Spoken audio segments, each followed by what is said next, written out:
মানকাছৰৰ চিৰাখোৱাত উত্তপ্ত পৰিস্থিতি।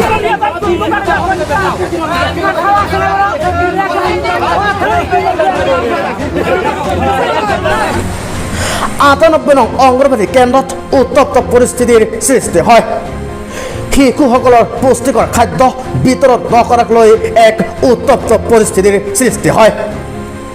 প্ৰায় এটা বছৰ আগতে সমাজ কল্যাণ বিভাগে যোগান ধৰা শিশুসকলৰ পোছাক বিতৰণ নকৰি যোৱাকালি নিশাৰ অন্ধকাৰত কেইজনমান শিশুক বিতৰণ কৰিছিল সহায়িকা জৰিনা খাতুনে।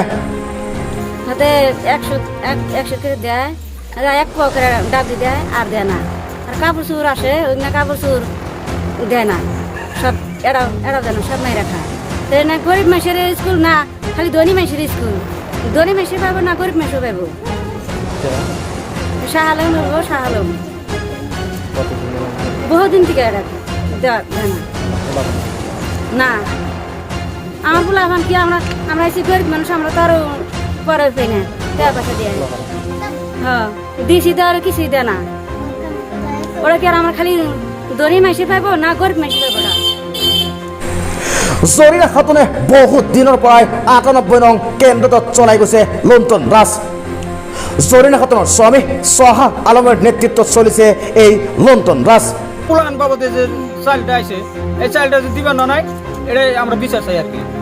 নিয়ে দোকানে নিয়ে বেছে, তাও ধরা পড়ে আর পুলানটা দেয় না।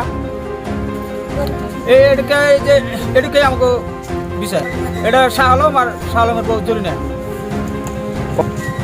মোটামুটি যে গবেষণ ধরে চাকরি করতেছে, এই গবেষণ ধরে ই করতেছে। কোনো তারিখে আহে, কোনো তারিখে দেই না। পোশাক তো আছে, পোশাক আছে আর 1 বছর ধরে, মোটামুটি 9 মাস ধরে পোশাক আছে। কালকে রাতে এটা বিতরণ করছে, রাতে 9টার সময়। আজি ৰাইজে সমগ্ৰ ঘটনাৰ প্ৰতিবাদ কৰাত শাহ আলমৰ লগত এক হুলস্থুলৰ সৃষ্টি হয়। চিৰাখোৱা কুটিৰ ঘাটত থকা ৯৮ নং কেন্দ্ৰটোৰ বিৰুদ্ধে স্থানীয় ৰাইজৰ তীব্ৰ ক্ষোভ। News desk report, news Assam.